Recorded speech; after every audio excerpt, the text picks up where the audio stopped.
ନିଶ୍ଚିନ୍ତପୁର ଗାଁରେ ଯବୁ ନାମକ ଏକ ପକ୍ଷୀଟିଏ ରହୁଥିଲା।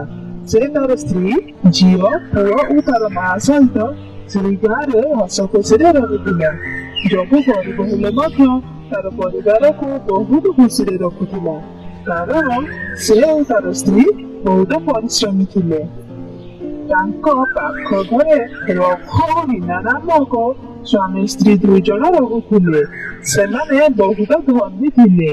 ରୀନା ସବୁବେଳେ ସୁନା ଗହଣା ପିନ୍ଧି ସଜେଇ ହୁଏ ଓ ମନେ ମନେ ବହୁତ ଗର୍ବ କରେ।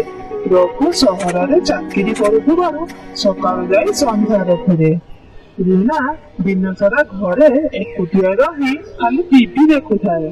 ଦିନେ ଟିଭି ଦେଖୁ ଦେଖୁ ସେ ବୋର ହୋଇଗଲା ଓ ଭାବିଲା ବୁଲି ଚଢେଇ ଘରେ ଟିକେ ବୁଲି ଆସିବ।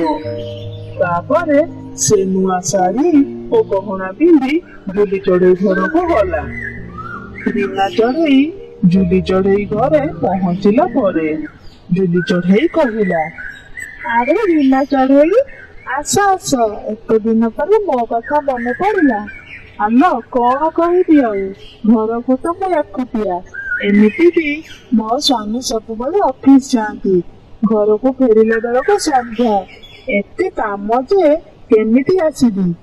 ଏମିତି କଥା ହଉ ହଉ ଜୁଲି ଚଢେଇ ଚା ଆଉ କିଛି ବିସ୍କୁଟ ଆଣିଦେଲା। ଜୁଲି ଚଢେଇ, ରୀନା ଚଢେଇ, ନେ ଏଇ ଚା ପିଇଦେ। ଚା?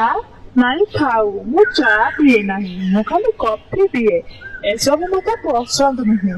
ଏହା କହି ସେ ଚା ଫେରେଇ ଦେଲା। ଆଉ ରୀନା ଚଢେଇ କହିଲା, ଆଲୋ ଜୁଲି ଚଢେଇ, ତୋ ଘରେ ତ କାହିଁ କିଛି ବି ଜିନିଷ ନାହିଁ, ଆଉ ତୋ ଦେହରେ ତ କିଛି ବି ଗହଣା ନାହିଁ।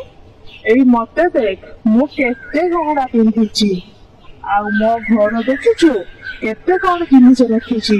ଦିନେ ତୁ ମୋ ଘରକୁ ଯିବୁ ଆଉ ମୋ ଘର ଦେଖିକି ଆସିବୁ। ତୁ ଏଠି କେମିତି ଯାଉଛୁ ଯେ ମୁଁ ବୁଝିପାରୁନି। ଏଇ ସବୁ କଥା ଜୁଲି ଚଢେଇକୁ ଖରାପ ଲାଗିଲା ଓ ସେ ରୀନା ଚଢେଇକୁ କହିଲା, ରୀନା ଚଢେଇ, ଗହଣା ଘର କଣ ହବ, ମୁଁ ମୋର ଏଇ କୋରିଆ ଘରେ ଖୁସିରେ ଅଛି, କାରଣ ମୋ ସ୍ୱାମୀ, ମୋ ପିଲା ଆଉ ମୋ ମା ମୋ ପାଖରେ ଅଛନ୍ତି। ମୁଁ ଯେତେବେଳେ ଯାହା ଚାହେଁ ମୋ ସ୍ୱାମୀ ଆଣିଦିଅନ୍ତି। ତାଠାରୁ ମତେ ଆଉ କଣ ଦରକାର। ରୀନା ଚଢେଇ, ରଘୁ ଭାଇନା ତ ସବୁବେଳେ ବାହାରେ ରହିଲେ, ତୁମେ ଏକା ସେ ଘରେ ରହୁଛ କେମିତି? ନାଇଁ ବାବା ନାଇଁ, ମୋର ସେ ବଡ ଘର ଦରକାର ନାହିଁ କି ଏକା ରହିବା ଦରକାର ନାହିଁ। ମୁଁ ମୋ ଏଇ କୁଡ଼ିଆ ଘରେ ମୋ ପରିବାର ସହ ଖୁସିରେ ଅଛି। ଏହା ଶୁଣି ରୀନା ଚଢେଇ ରାଗରେ ତା ଘରକୁ ପଳେଇଗଲା। ଏଇ ରୀନା ଚଢେଇ ରାଗରେ ତାର ଘରକୁ ଯାଉଥିବା ସମୟରେ ବାଟରେ ଜୋରେ ବର୍ଷା ହେଲା। ରୀନା ଚଢେଇ ସେ ବର୍ଷାରେ ଭିଜି ଭିଜି ତା ଘରକୁ ଗଲା। ଘରେ ପହଞ୍ଚିବା ପରେ ତାକୁ ବହୁତ ଜୋରେ ଜ୍ୱର ହେଲା। ହେଲେ ତା ପାଖରେ କେହି ନଥିବାରୁ ସେ ଏକୁଟିଆ ବହୁତ କଷ୍ଟ ପାଇଲା। ତାକୁ ଭୋକ ଲାଗୁଥିଲେ ବି ନିଜେ କିଛି ଖାଇପାରୁନଥାଏ। ସେହି ଜ୍ୱରରେ ରୀନା ଚଢେଇ ରଘୁ ଚଢେଇକୁ ଫୋନ କରି ଘରକୁ ଶୀଘ୍ର ଆସିବା ପାଇଁ କହିଲା, କିନ୍ତୁ ରଘୁ ଚଢେଇ ଆସିପାରିବ ନାହିଁ ବୋଲି ମନା କରିଦେଲା, କାରଣ ତାର ଅଫିସରେ ବହୁତ କାମ ଥିଲା। ଏହା ଶୁଣି ରୀନା ଚଢେଇ ଜୋରେ କାନ୍ଦିବାକୁ ଲାଗିଲା ଓ ମନେ ମନେ ଭାବିଲା, ଜୁଲି ଚଢେଇ ଠିକ କଥା କହୁଥିଲା। ଏତେ ବଡ ଘର, ଟଙ୍କା ପଇସା, ସୁନା ଗହଣା ଥାଇ କଣ ଲାଭ? ମୋ ଅସୁବିଧା ସମୟରେ ମୋ ପାଖରେ କେହି ନାହାନ୍ତି। ଜୁଲି ଚଢେଇ ଗରିବ ହେଲେ ବି ତା ପାଖରେ ତା ସ୍ୱାମୀ ଅଛି, ପିଲାମାନେ ଅଛନ୍ତି, ଆଉ ତାର ମା ବି ଅଛି।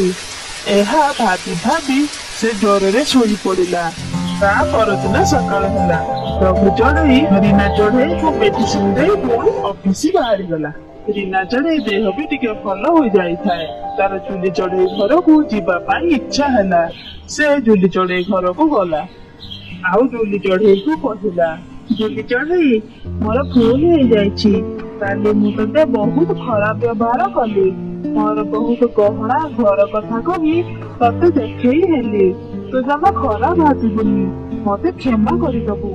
ସତରେ ମୁଁ ଏବେ ଜାଣିପାରିଲି, ଯେତେ ଗହଣା ଘର ଗାଡି ଥିଲେ କଣ ହବ, ଯଦି ସ୍ୱାମୀ ଓ ପରିବାର ସାଙ୍ଗରେ ନଥିବ, ସେସବୁ ବେକାର। ଜୁଲି ଚଢେଇ କହିଲା, ଥାଉ ଭଉଣୀ, ତମେ ଆଉ ସେ କଥା ଭାବି ମନ ଦୁଃଖ କରନି। ମୁଁ ଜମା ରାଗି ନାହିଁ। ତମର ଯେତେବେଳେ ସମୟ ମିଳିବ ମୋ ଘରକୁ ଆସିବ। ଏହାପରେ ରୀନା ଚଢ଼େଇ ତା ଘରକୁ ପଳେଇ ଗଲା ଓ ଦୁଲି ଚଢ଼େଇ ତାର ପରିବାର ସହିତ ଖୁସିରେ ରହିଲା।